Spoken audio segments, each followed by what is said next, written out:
something really unusual, and I'm going to invite you to attend one of Donald Trump's rallies, because it's a really interesting thing to watch.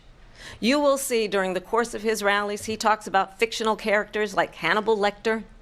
He will talk about windmills cause cancer. And what you will also notice is that people start leaving his rallies early out of exhaustion and boredom. And I will tell you, the one thing you will not hear him talk about is you.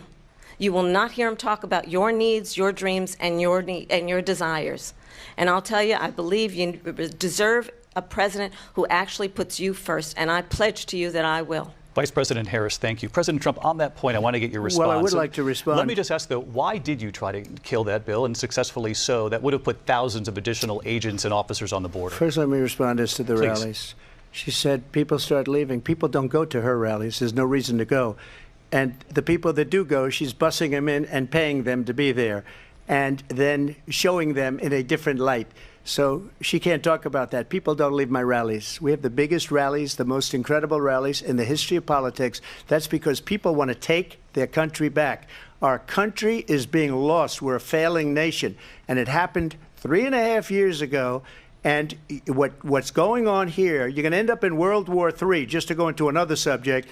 What they have done to our country by allowing these millions and millions of people to come into our country, and look at what's happening to the towns all over the United States. And a lot of towns don't want to talk. It's not going to be Aurora or Springfield.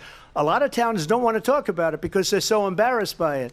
In Springfield, they're eating the dogs, the people that came in. They're eating the cats. They're eating the pets of the people that live there.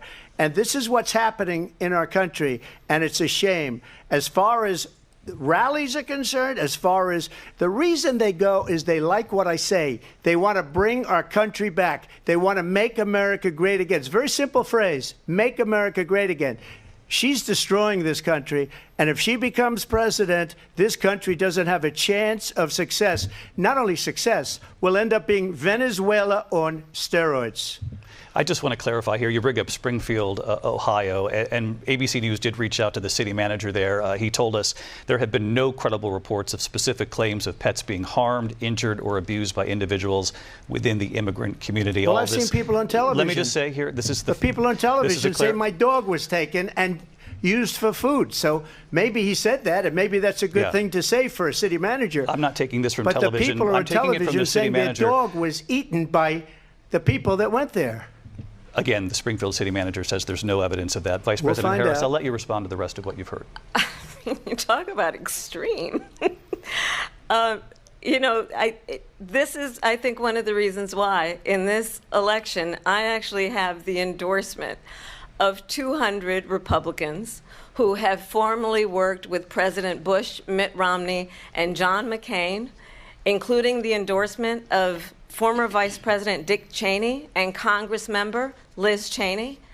And if you want to really know the inside track on who the former president is, if he didn't make it clear already, just ask people who have worked with him. His former chief of staff, a 4-star general, has said he has contempt for the Constitution of the United States. His former national security advisor has said he is dangerous and unfit. His former Secretary of Defense has said the nation, the Republic, would never survive another Trump term. And when we listen to this kind of rhetoric, when the issues that affect the American people are not being addressed, I think the choice is clear in this election.